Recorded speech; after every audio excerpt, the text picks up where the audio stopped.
The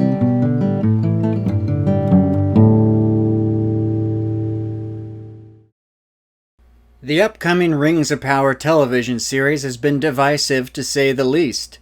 A show with an unprecedented budget and all the promise in the world. Yet it's always getting ratioed to hell with an ad-lib comment section that is the epitome of trolling. Those who have watched and are aware of the continuing downfall of Hollywood may not be surprised. What can be expected of an entity that puts their political beliefs before excellent writing and quality entertainment? The Rings of Power may simply be the peak before the inevitable fall. Amazon's purchase of certain elements of the Lord of the Rings IP could have been a great thing if they knew how to treat the property. With something as beloved and well-known as the universe Tolkien created, any writer or creator worth his salt would know. You have to treat these stories with respect. Tolkien created a world that was extremely rich in detail, so much so that there even exist Tolkien scholars. This means any stories actually put to film are going to be carefully scrutinized to make sure that they follow the lore and fit in with the canon. Peter Jackson's Lord of the Rings trilogy did this very well. While there were many details here and there that were not in the books, there were no errors so egregious as to be deemed unforgivable. That trilogy did a great job of capturing the essence and feel of the books, because Jackson used them as a guide. Now to move on to the topic of the day, which comes from the fact that much of the criticism aimed at the Rings of Power is simply being brushed aside under the guise of prejudice. Never before has it been so easy to shut down genuine dissent simply by calling people an ist. With the show's executive producer flatly lying when saying, "We're all up for criticism, we're not up for racism." If only this was the case. So where did this all come from? Well, it comes from many fans of the lore who say that it's disingenuous to make a dwarf black, an elf black, and a Harfoot hobbit black, much less even allow the existence of hobbits in the show. You see, Amazon likes to claim to believe in diversity in their content. They don't want you to be able to call them an ist or an ism. Oh no. That's probably the worst thing they can imagine. But does that mean that they actually care about diversity? Well, they have a mandatory quota to fill when it comes to hiring minority actors, so they must, right? Unfortunately, I would argue no. Their version of diversity is at best lazy, and at its worst a fancy facade for their own racism.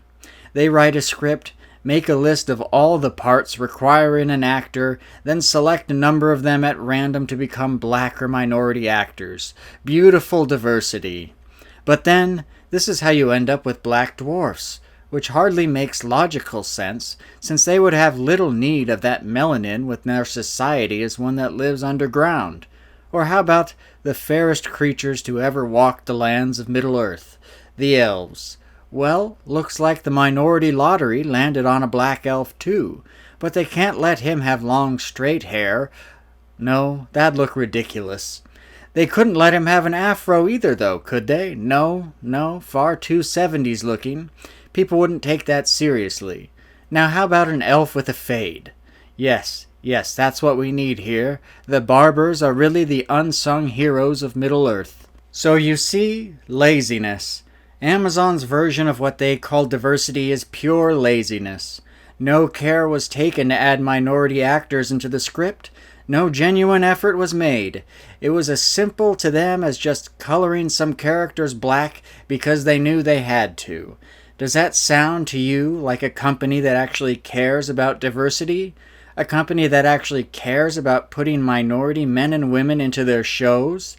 No, not in the least. These are the actions of a company that wants to try their hardest to appear not to be racist. This is the Amazon equivalent of the old, "But I can't be an ist, I have a black friend." Yes, Amazon, don't worry. We believe you. But, you may ask, how then should they have added diversity into the show? Do you have a better solution? For every show today must meet the quota. Well, as a matter of fact, there always stood a great way to add diversity to the Rings of Power. It was right there for anyone who had even the smallest inkling of knowledge of Tolkien's universe. Sadly, that does not include the creators of this show. You see, dark-skinned folk do exist in Tolkien's world. The creators could have made characters come from the lands of Harad or Rhûn. The peoples of these lands were only briefly depicted in The Lord of the Rings. Here they were presented as the enemy. How unfortunate that we only ever got to see one side of these people. Like Faramir says, his sense of duty was no less than yours, Ati. You wonder what his name is, where he came from, and if he was really evil at heart. What lies or threats led him on this long march from home?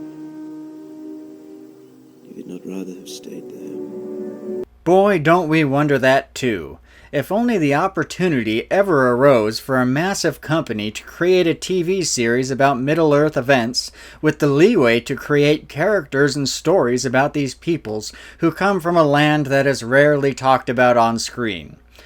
Oh wait, Rings of Power, you say?